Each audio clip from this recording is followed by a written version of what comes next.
Hello, and thank you for joining us today. We are deeply grateful to our panelists for sharing their perspectives on how to put EDI at the forefront of the aquatic sciences space. Before we begin, we would like to acknowledge that we are coming together virtually.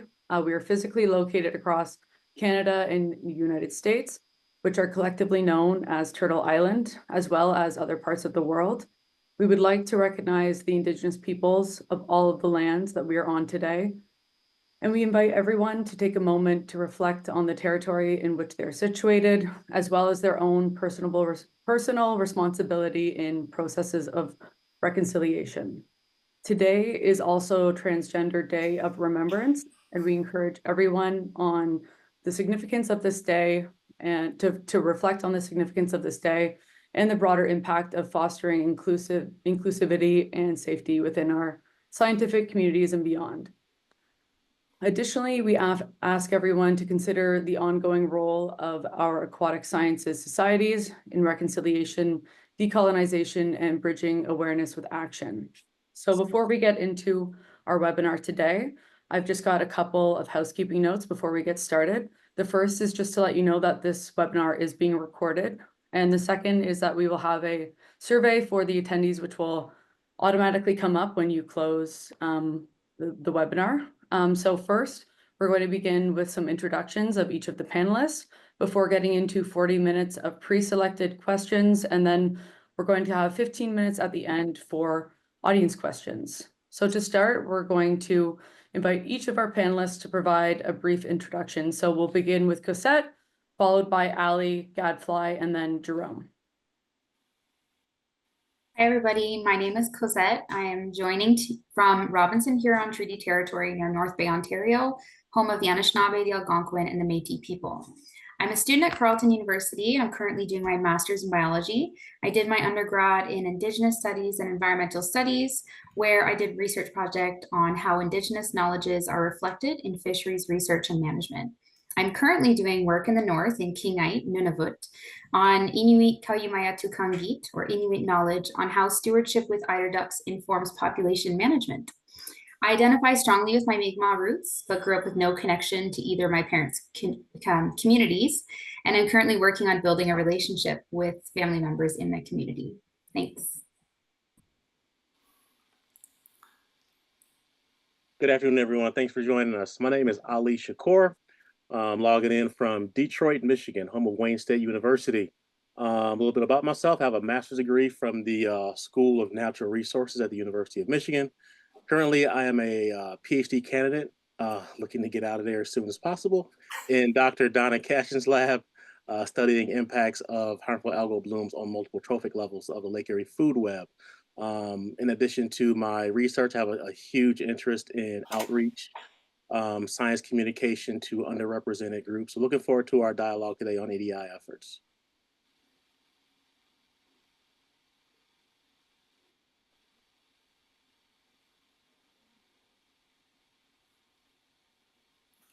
Gadfly, are you able to provide your introduction? Thank you. Sorry, I forgot. So I'm Gadfly. My pronouns are they, them, or him. I'm located in Halifax, Nova Scotia, though I'm a PhD candidate at University of Toronto. I primarily study stakeholder engagement and how that contributes to aquatic invasive species management and, getting the public involved. I also do a kind of increasing amount of work in the EDI space, so I frequently facilitate EDI workshops and the like, and I'm actually just really excited to hear what everyone has to say on this panel. Thanks for having me.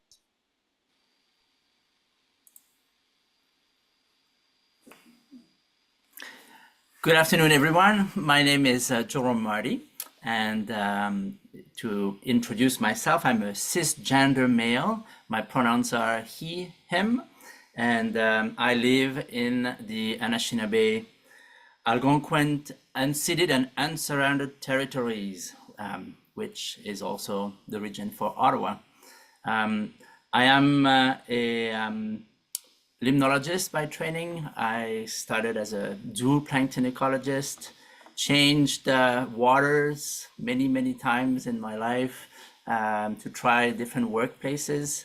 and I am currently the Executive Director of IAGLR, the International Associations for Great Lakes Research, where my work is to help with the management of the society, represent the members, and make sure we all have a place in what we do on the Great Lakes. And I have to say, when we talked about IAGLR and the Great Lakes, it's the Great Lakes of the world, not just the 5 Laurentian Great Lakes. And it's a pleasure to share here the stage with my colleagues from SCAS, a society that I care very much about as well. Thank you. Awesome. Thanks so much to our panelists for helping us get to know them a little bit better. To moderate this webinar, there's 3 of us. So my name is Morgan Pizak, and I'm a Libra Aero Fellow at Dalhousie University. Andrea, do you want to go next? Sure. I didn't want to talk over you. Hello, everyone. Welcome. We're very excited that you're joining us today. I'm Andrea Kirkwood. I am a professor at Ontario Tech University, and I will be co-moderating with Morgan and Christine today. Hi, everyone. I'm Christine Madliger. I am an assistant professor at Algoma University in Ontario. I am the chair of the webinar committee for SCAS, and we're all very happy to welcome you today. Thanks for coming.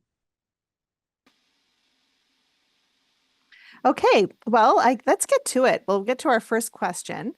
And the first question for our panel is, how does your positionality shape your approach to EDI, equity, diversity, and inclusion, and accessibility practices in your professional and academic environments? What impact do your own identities have on your perspective and actions? And we'll start with Cosette. Yeah, I really like this question. I think it's really important for people to acknowledge how your positionality helps you know your lane and stay within it. So for example, for me, I didn't grow up with my community grounding at all. So I have to acknowledge that although I'm working to connect with my relatives, my perspective comes from my lived experience. So it doesn't come from a place of understanding community dynamics. And I can't speak on behalf of my nation because I don't really even have much of a connection with them. So that's really important in my work, understanding that I kind of walk between 2 worlds. And it's also a reflection of my epistemology, ontology, axiology, and methodology, which kind of mirrors how I'm accountable to my actions and accountable to my research. And also the people that I'm working with. So understanding why I'm interested in it, why I'm the right person for this kind of research, what biases I have, and what perspectives I can bring to my work. And that all is reflected when I look at, how I bring myself to my work. Wonderful. Thank you so much. Jerome. Well, so I have two parts, 2 answers to that question. The first one is what I can say personally. And my awareness on EDI or EDIJ, there are many pronouns that are used depending on where we are. For me, it really started fairly recently, 8 years ago, actually, when I worked in an organization that was tasked to work with Indigenous people on a particular topic that had nothing to do with aquatic sciences at the time. And that was for me the trigger that forced me to, 1, look at different ways of doing things, ways of seeing things, and follow different protocols than our classic ways to run even panel like this one. There is a structure around it. So that was for me the trigger that forced me to ask myself, am I doing the right things to provide the space for having conversations here around Indigenous dimensions, for example. So that was the first part. And the second is what I do at IAGLR. EDI is a priority for my directors, the boards of IAGLR. So it is part of my job. It's built in my task to advance EDI priorities within the association. And it is To do this, there are ways that we can do to assess progress. It's about measuring our progresses. What do we do? And I had to go on training, and I'm very grateful to all these organizations that provide trainings, even for leadership, to really understand what is EDI and to provide the tools to ask the right questions. I think it is also a very important aspect of understanding EDI in that journey, is to be able to ask ourselves the questions that matters. So it's a learning curve, and I have to say I'm a very privileged person because I am in a leadership position. I have the ability to do a lot of things for my associations, but with EDI again as a forefront aspect. Great, thank you. Our next question is, following changes in recent political landscapes, how do we sustain and protect EDI narratives? What steps can be taken to prevent regression and safeguard progress that we've made in recent time? And especially considering the real and ongoing barriers that are faced by marginalized communities. And so we're going to jump back in with Jerome again. I'll be short because I know that my colleagues have a lot to say. To me, it's about continuing the learning experience on EDI. This is important for those who are, like me, cisgender individuals.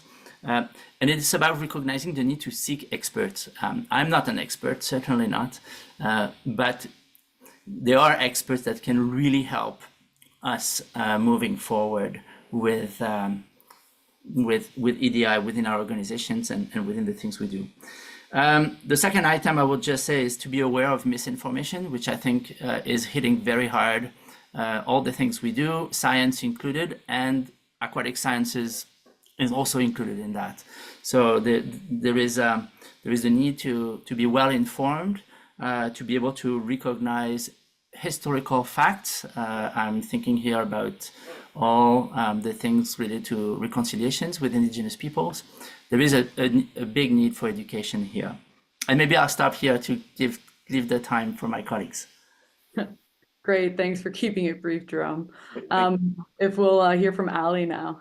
Yeah, thank you, Jerome. And Jerome highlighted a couple of things I was going to speak about as well, with misinformation and disinformation, and really looking for facts, factual information. But this is probably going to be my longest answer of this webinar.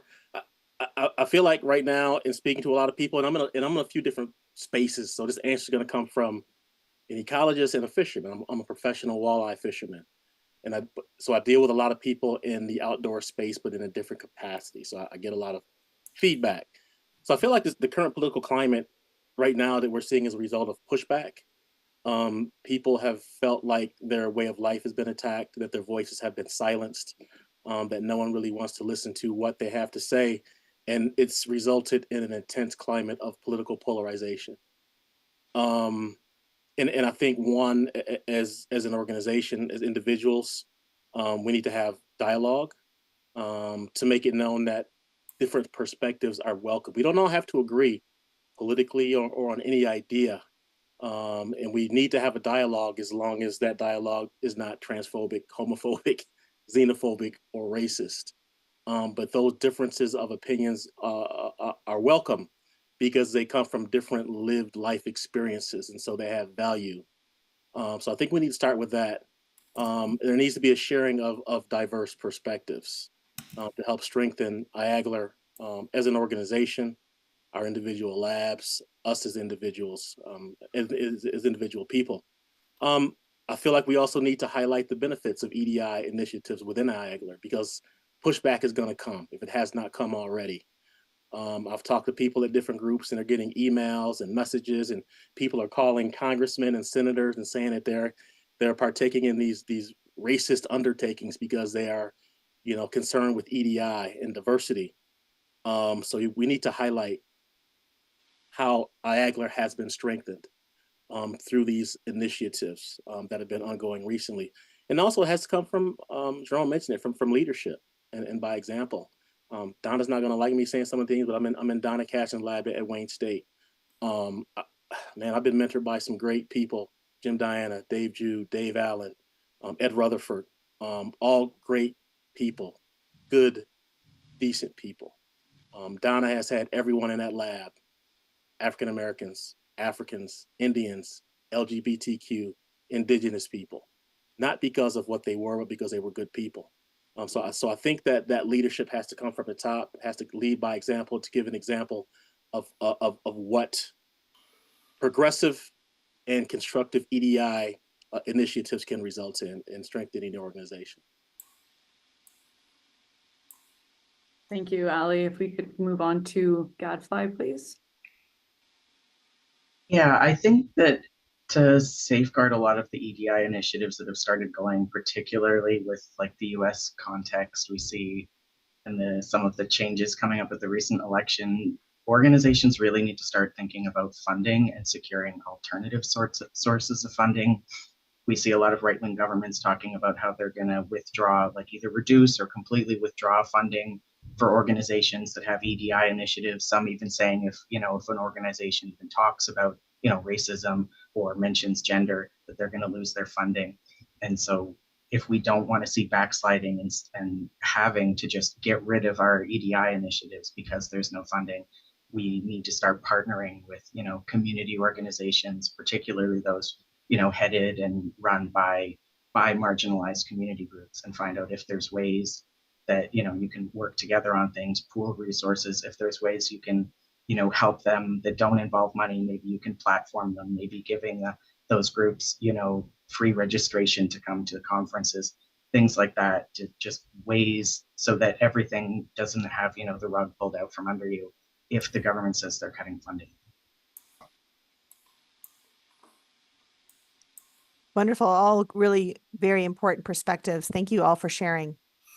Okay, so our next question is, given the diversity of settings in which we work, such as the lab, field sites, office spaces, and conferences, what strategies do you use to ensure these environments are inclusive and safe for everyone? And we'll start with Cosette.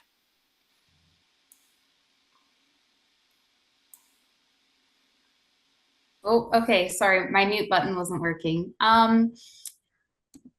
Yeah, I think this is a really interesting question. There's no one approach to it. I think generally speaking, as researchers, we have to be really good at reading people and reading the room, and we have to be good at adapting. I think if we're better at reading people, reading the room, and kind of preparing and knowing who our environment consists of and what kind of spaces we're trying to create, we'll be better at creating safe and inclusive spaces. So, for example, our work in the North, we have a really good research team, quite a big research team with quite a diverse field setting. So we've got people who spend weeks and weeks on boats in the oceans with Inuit captains and assistants. And then some people like myself work more in community. So in general, if you were to look at this question, there's a different approach based on who you're asking, right?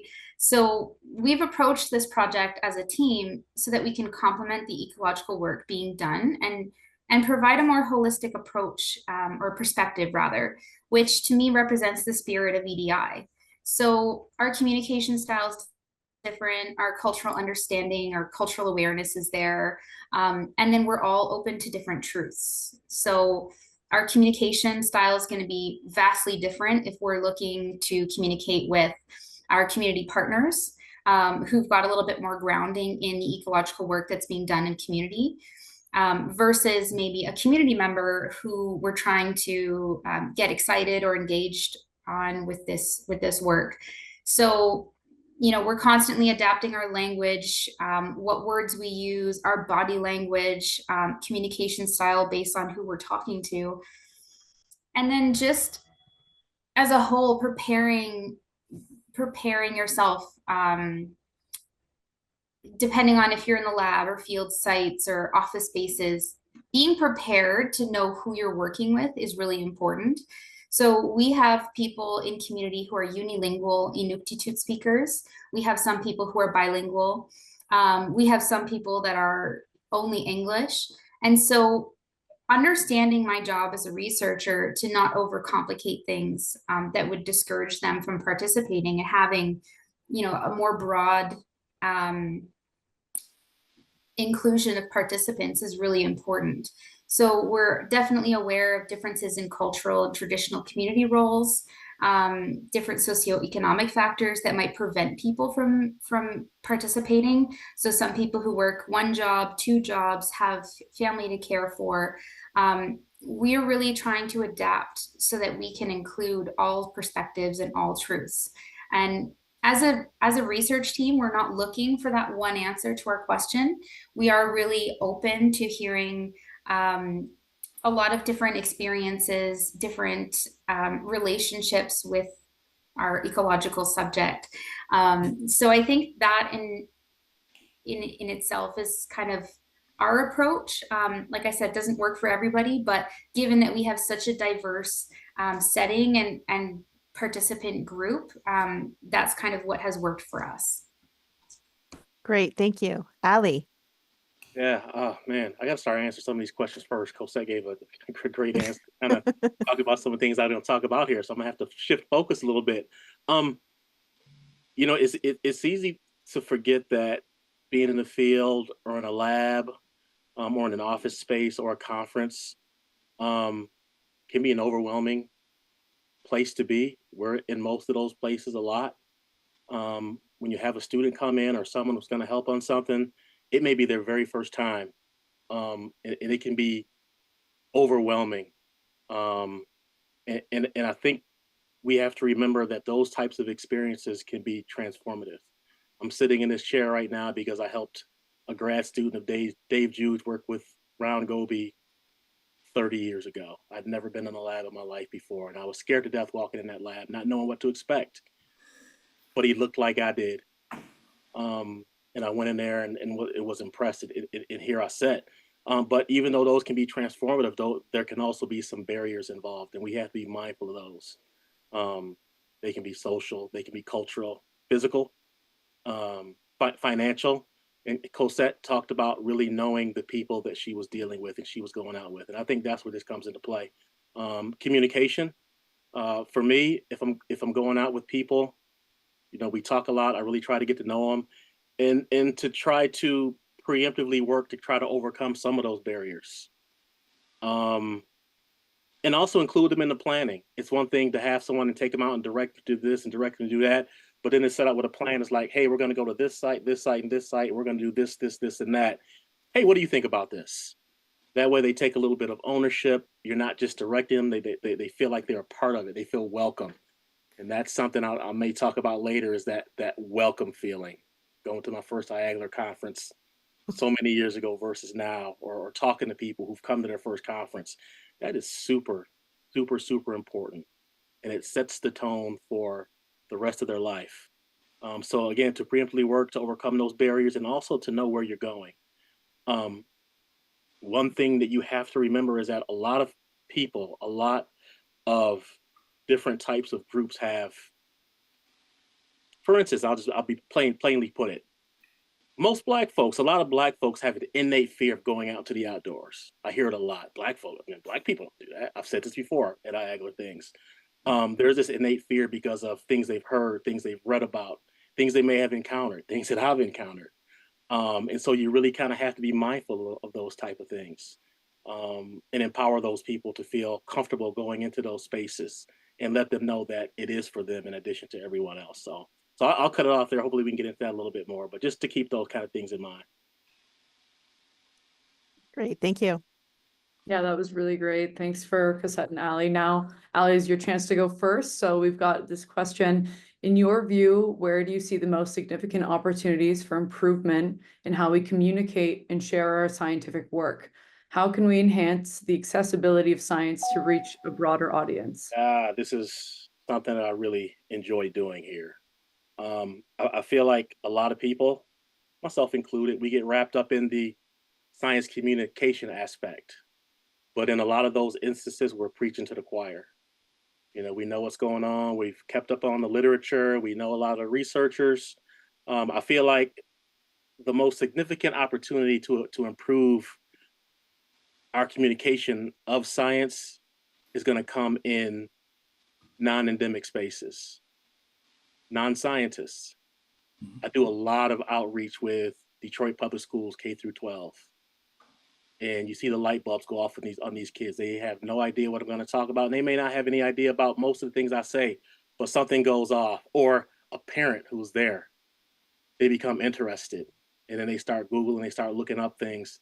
And what you have to remember is that as we start to get these barriers to some of the things that we want to do, the public can be our most powerful ally. So the more we get non-scientists and non-endemic groups interested, the better it's going to be for us. I do a lot of talks with fishing groups all over the upper Midwest, basically all over the country.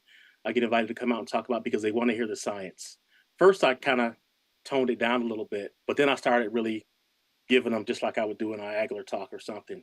You would be surprised at the level of understanding. I think a lot of times we kind of, I don't want to say talk down, but we assume that people aren't going to understand.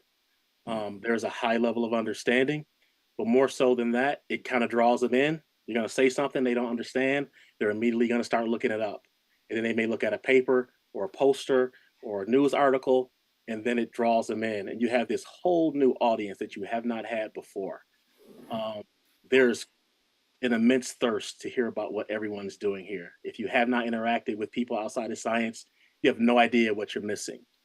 So in my group, that's where we have the most significant opportunity to grow and really present our findings and our science just to those non-endemic groups out there, the non-scientists. Great, thanks so much. If we could move to Cosette. Tough act to follow, Ali.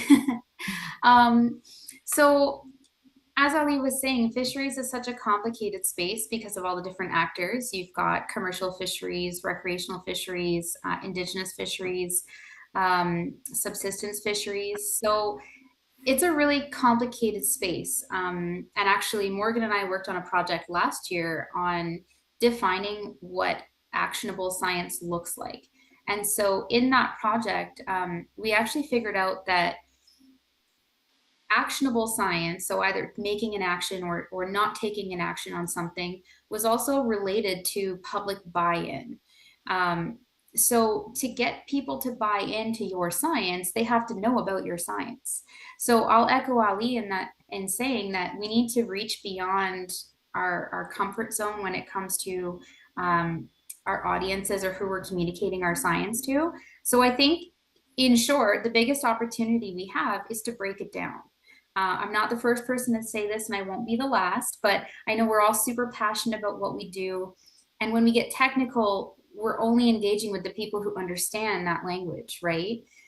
So, for example, in the work that we're doing in the North, we're looking to get kids and youth excited. And I think if you can get kids and youth excited about what you're doing, you can get anyone excited, right? And you're going to reach so many more people because youth inherently are diverse, right? They've got different experiences and they're together in this space of learning. So if you can get people doing participatory activities and really like engaging with your work that way, I think that's a really fun way to do it. The last example I'll give is actually when I was a kid, I went to the Montreal Science Center and you were assigned a fish. So you were a fish and you swam around and you tried not to get eaten by other fish. And it was a really cool way of being actually involved in like ecosystem studies and relationships. And I think that's the moment where I realized that I loved water and I loved the ecosystem. So if we can do more of that and break down what we're doing so that it's just accessible, I think that's a fantastic opportunity. That's wonderful. Thanks so much, Ali and Cosette. So our next question is, in terms of accessibility within publishing and conference presentations, what strategies can be employed to make aquatic science and science in general more accessible? How can we ensure these platforms are EDI friendly, and what measures can we control or influence to ensure compliance and inclusivity? And we'll start with Jérôme. Well, thank you. And I'll unpack this question with first the publishing parts and then the conferencing part. We all know that publishing is kind of the ultimate rewards for those in academia. That's the goal. You want to publish your work, and there is there are so many journals today and ways to publish, and we hear a lot about open access for publications today. We might soon be forced to publish in open access because governments have put forward policies that publicly funded research will have to be open access in publications. And the reality is that not everyone can afford public access. It is a very expensive way to publish. It's an expensive way to publish for even those who have access to labs like most of us in North America. It's inaccessible for those who are publishing, trying to publish in Africa, for example, absolutely out of range. So there is a question around here: how do we provide the resources needed for the research to be shared? Because the reality is also that minorities don't have necessarily access to libraries and subscriptions that could give them access to the regular non-open access publication. So open access is expensive, but it's also good because then the papers are out and available to everyone. So we are certainly in a difficult time for those who have journals to find ways to make sure that resources are there to allow for open access, for example, journals. I would also say, for those who are considering publishing, take a look at who is behind your journal. And I want to make the point that the journals that have a society behind are probably having a bit of better eyes on these questions compared to the publishers who are strictly private and will only try to make profits on your open access fees. Other aspects in relations to publishing is to make sure that associate editors are diverse. There's a diversity lens applied to the selections of editors and also to reviewers. We are having conversations about the way reviews are conducted, double blind, single blind reviews. These are all growing topics for those involved in publishing. On the conference side, I am going to repeat what Gadfly has said. It is really important to provide resources for those who have not attended events in the past. And this is one way to do it, is to provide registration support for individuals that would not be able to attend. We've tried to do this over the years. It is a costly process. What is the limit? But for the little bits that we've done, and I think both SCAS and IAGLR has done work in providing support, the reward is so great. To be able to bring a more diverse group of people, and these people are likely to come back because they felt that they were welcome, that they can finally be part of the conversations. The big welcome, as Ali would have said. So this is, this is what I wanted to add for both. That's my answer to the questions, Andrea. Great, thank you. Cosette.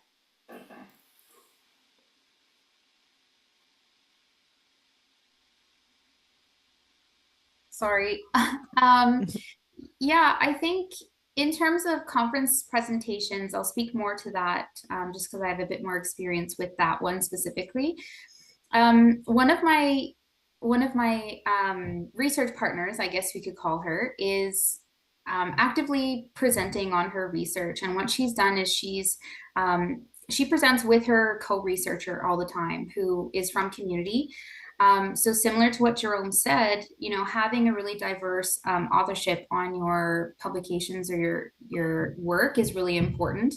That kind of goes back to some of our first points of having different truths and different life experiences available to be represented in your work. I'm going to tell you about this workshop that I attended at the World Fisheries Congress in Seattle last year called Reckoning with Colonialism. And it was a little bit beyond even having a community co-researcher present. It was really a workshop that was facilitated by Dr. Megan Bailey and Dr. Andrea Reed and their research teams. And it was a place where we got to gather no matter, you know, who we were, what kind of background we had. We didn't have to have any sort of fancy PhDs to be present, and we could all participate in giving our opinions and our lived experience on the topic, which was reckoning with colonialism and fisheries. So I think even if you're looking at, you know, conference presentations, finding alternative methods of doing presentations or engaging people in your work in the conference space is a really good opportunity. Great, wonderful. Gadfly.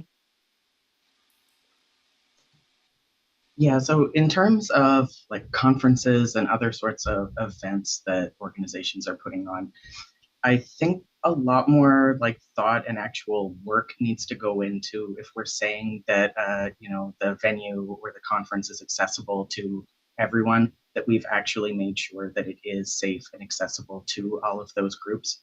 That too often there seems to be this assumption that because, you know, we have an EDI statement and, you know, there's like, you know, in the rules for the conference, they say like hate speech isn't tolerated, everyone is welcome.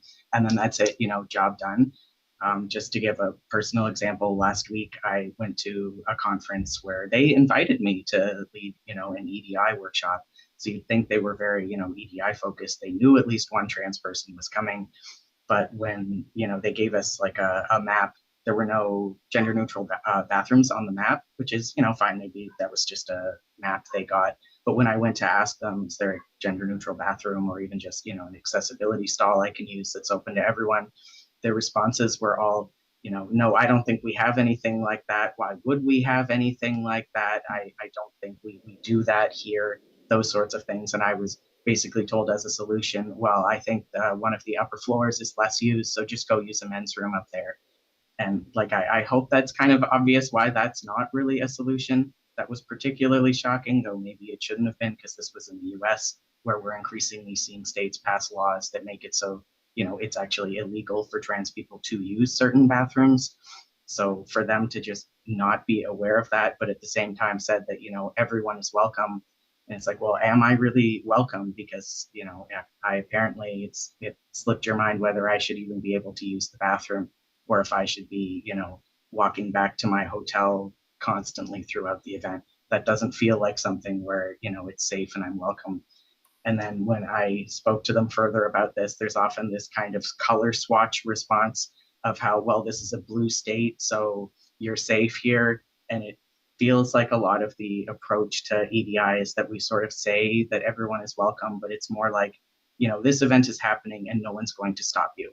We're not actually making space for people to make it so that they are actually welcome. You know, if it's okay if you don't know what certain groups might need, but it's not okay to then just follow that up with a shrug. They need to actually reach out and find out, you know, are there certain things that you might need that are an access issue that I may not have thought of, you know, that you can let us know, and we can, you know, find out whether we can make sure that we have a venue that has those options and that we're not telling people that they're safe when they're not. Like that same state that I went to that told me about how safe and welcome I would be at their conference, just a couple days ago, 2 trans women were beaten unconscious while a crowd cheered, and that's in a blue safe state. So I think especially with the recent political climate, and, you know, we see those same like hateful remarks about how they're going to have mass deportations of, and so how is that going to affect, you know, Black, Indigenous, and people of color, that we can't just go with this sort of color swatch approach or hope that because we have good intentions that people are safe to access our spaces, that we're going to need to do a lot more work than that. Well said. Thank you. Okay, we've got one last question before we move to the audience questions. So it is reflecting on your experiences. What key lessons have you learned about fostering equity in your practices, including daily at work?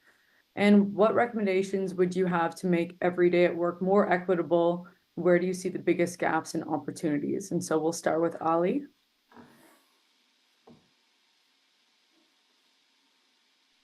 You're muted, sorry. There we go. There we go. All right, it's gonna kind of piggyback. So lessons I've learned about fostering equity in my practices, including daily, is just it's gonna sound simplistic, but I think at the heart of it, that's part of it, is to be a decent human being. is where it comes from. And to proceed with compassion and kindness towards everyone. To not make assumptions about the people that I'm working with, that they may know something or they may not know something. To make sure that I'm treating everyone on an equal footing, not favoring or showing disfavor to anyone, because to someone, I think several people have mentioned it, even though we try to view everyone the same, sometimes we do have these biases that we're not aware of. So there's always a bit of self-reflection for me in these types of instances. You know, did I handle that correctly? Did I speak to that person correctly? So I think this isn't something that can be mandated. This is something that has to come from within, and something that I really try to take a good hard look at myself and make sure that I'm not bringing baggage from something that I've encountered to the next situation that does not warrant that type of baggage. Because sometimes that happens. That's the lesson that I've learned moving forward in trying to, one, demand an equitable space for myself, but to also be cognizant of the wants and needs of others in demanding the same equitable space for those people as well.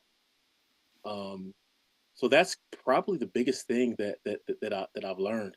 And as far as recommendations, it's almost the same thing. Just to be mindful. Sometimes we do things in such haste that we're not mindful of the barriers I spoke about earlier. You know, financial. Hey, we're going to go out to the field and this is where we're going. Not everyone has transportation. They have transportation. Not everyone may not have gas money to get there. Those type of things. And, you know, so it's, hey, we're going to go sample the Huron River at Island Lake Recreational Park. If anyone needs a ride, let me know. I can pick you up on the way. Some people, you know, almost all of us have some sort of varying level of social anxiety. Some people may not want to address those barriers. So we have to be preemptive and kind of make it easier for them without embarrassment or without bringing those types of things to the forefront until they are comfortable in addressing them on a personal level. So I think those are the biggest opportunities for us, is just to be mindful and to try to make those types of things easier, and to not make the assumptions that everyone is able to do the same thing as everyone else, because we're not, because of those barriers. And some people may not be comfortable talking about those barriers. So we have to be preemptive and making and taking that stress off of the individual. Thanks so much. If we could hear from Gadfly next.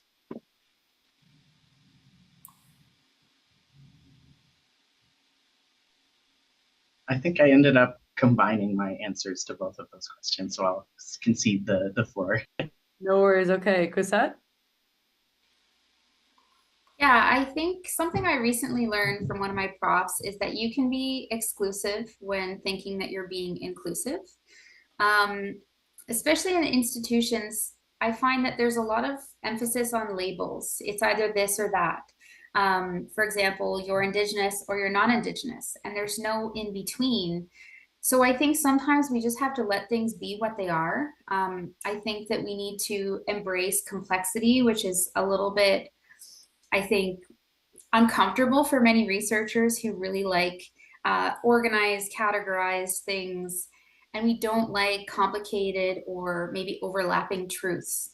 So if I could give one recommendation, it would be just to embrace complexities in life experience, identity, truths, perspective, and look at EDI as an opportunity to seek a holistic vision of your question instead of seeking to include like a tunnel vision based on labels. So I have found myself kind of caught between this weird, I don't know, EDI maybe gone wrong, where people are like, oh, we're seeking an Indigenous perspective. What does that even mean? You know, like, don't let EDI become this tunnel vision where you're seeking something that isn't necessarily a thing. It's more complex than that. So kind of weaving that with just a reflection on positionality and understanding your perspective in your lane and staying within it is going to be really important for this question. If I may, really quick, Cosette, jar something I did want to say about that, about the labels and the titles. I think that this is something I've noticed everywhere, including IAGLR. I think that sometimes we become so involved with language that the actual issue does not get addressed, or it does not get addressed to the level that it should have.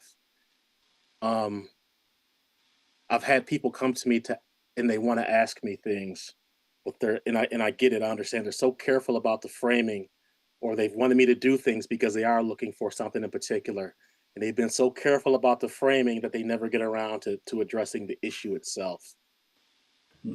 We have to be comfortable enough with each other and comfortable enough with the efforts that we're all willing to partake to have these conversations in furtherance of these types of efforts.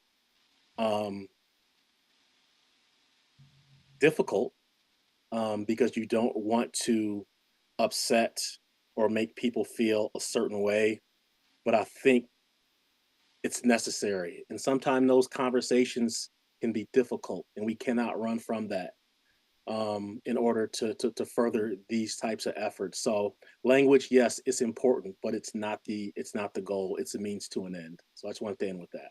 Thank you.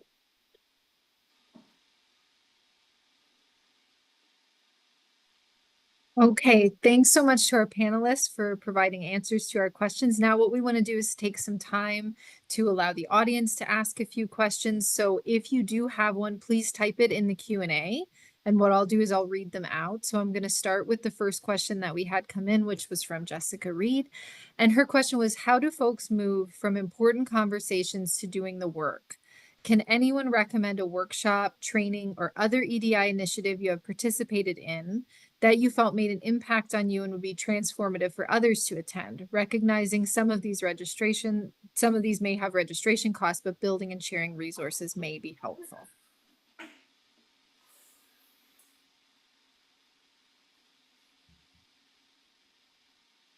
Yeah, Cosette? I'm not sure if we're doing hands up for the audience questions, but I don't know, Jessica, you might not like my answer. I think that just doing it is the best way that you can have that transformative experience, and just not being afraid to fail or make mistakes. I think that makes us a really good researcher. So I think there's probably some great workshops. I can't recommend any other than real life, and trying your very best to bring what you've had in conversations to the field or to real life. That's great. Jerome? So I'm going to give an answer as an executive here to share that there are probably places that you can find at all levels. If you are in management, if you are a scientist or a student. I recently became part of a group called WePan. They lead a program called Access Plus. This is in the United States, and they provide all kinds of training on EDI, and some of the training is targeting leadership. So this is what I've been, I had the opportunity to participate in, and it's been amazing. There are lots of also free courses and webinars, and maybe we can share some with everyone that is interested to receive them after this presentation. That will be part of the answer for Jessica. That's great. Thank you so much. So the next question that we have was in our chat from an anonymous attendee. Have you experienced or witnessed any positive changes towards DEI related issues in the past approximately 5 years? What do you think contributed to the success of working towards solutions, and what can we learn from those specific examples?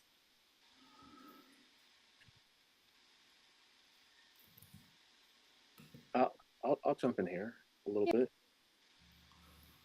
I attended my first IAGLR conference. Well, I'm not gonna say how long ago that was, but I wasn't gray. And virtually everyone there was middle-aged white male. it wasn't very welcoming, I'll be honest. I had a few people had to have a talk to me to, get me to stick around. I've seen it within IAGLR itself. When I go to conferences, sitting on these webinars and seeing the efforts themselves that have been made, the EDI efforts to me the results have been eye-opening. These are according to my experiences and what I saw when I first started coming around IAGLR. So IAGLR itself is an example, a great example of what these types of efforts may result in. I go and I see people from all over the world, Great Lakes all over the world, from Africa, from China, from South America, from Central America, from different groups within the States, and all these different things which you normally, not in large groups, I would not have seen when I first joined. So there has been a positive impact right here with IAGLR. And I for one, am very, very thankful for that. Thanks. Does anybody else want to add?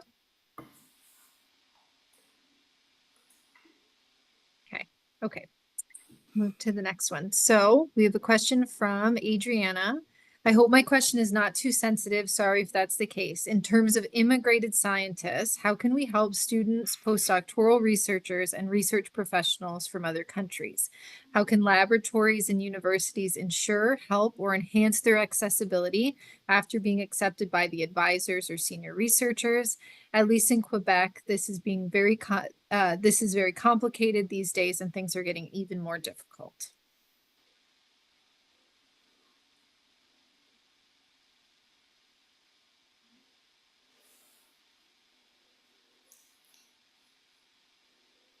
Tough one.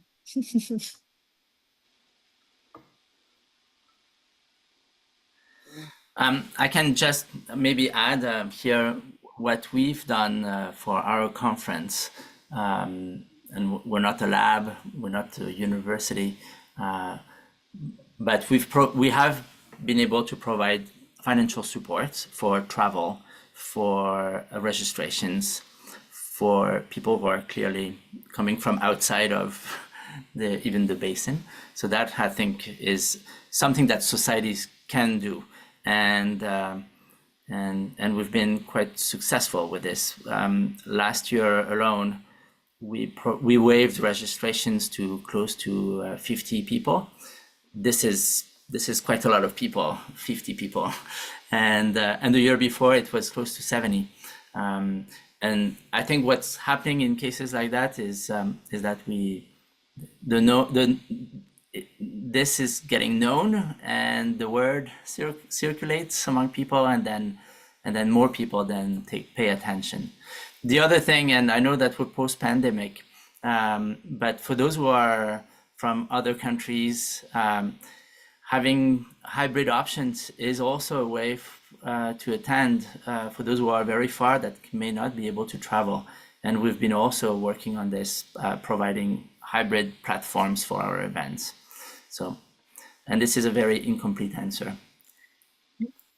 Thanks, Cosette. I think it's important also just to understand, as a student, looking for other opportunities, graduate school, etc. It's important to find your people.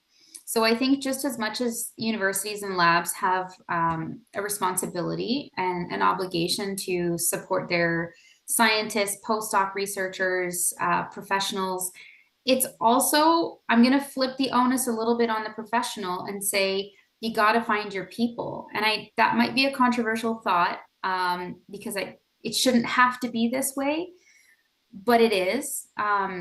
So I think that if you're looking into or if you're in that situation and you're in a situation where Quebec is maybe not giving you the support that you need, there are people out there. I'm very lucky with my people that I have a lot of support and a lot of flexibility to be able to do the things that I want to do in the weird spaces that I work in with Indigenous knowledge. So yeah, if you can't find that support, I think you've got to find it, because it's going to be a long wait for universities to change. I wish it wasn't so, but might be a realistic alternative to consider. Thanks, Cosette. Okay, I'm hoping we can get one more in here. We had an anonymous attendee ask, maybe you already discussed it and I missed it. English is the language of science. However, in many parts of the world, people don't speak it fluently, particularly undergraduate students, and this might prevent them from joining international events or limit their experiences. How would you address this issue to support people from non-English speaking countries in conferences, for example?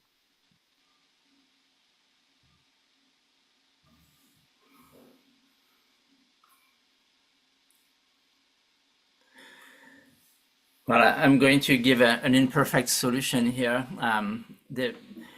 Actually, the question applies to also people with disabilities that may not hear, that may not see, and how do we make our conferences, for example, available to them. Maybe one of the solution is through AI tools. We have more and more of them that could help translate all the presentations that we offer at IAGLR are hybrids, and therefore they can be linked to a tool that translates live now. And there are some that are doing a better job than others, but it's coming. Maybe that is part of the tools that we can systematically apply in the things we do. Anyone else want to add? Okay. You think it's okay if I ask one more? Yeah. Okay, let's do one more. Okay. Many thanks to the panelists for the great discussion. My question is about allyship. As a member of the LGBTQ community, I find many folks these days are prescribed to the idea that JDEI should remain to those belonging to the community. I worry now that many people who are passionate to support the community do not engage successfully in these important conversations. I'm wondering if the panelists could speak to strategies to better enable allyship in JDEI discourse. Yeah, Yeah, I think there's definitely kind of a balance there, that there has historically been, sort of a preference for those that work in EDI work that, leadership positions, or especially, paid positions, should maybe go to most marginalized rather than just, another job or position of power for, a cishet white, in English speaking, well-off person. But at the same time, we do need to expand, who's being involved. Often if I'm on, an EDI committee, I'm the only, white guy who's there, which as like a non-binary person is a little weird, but I'm about the closest that they get.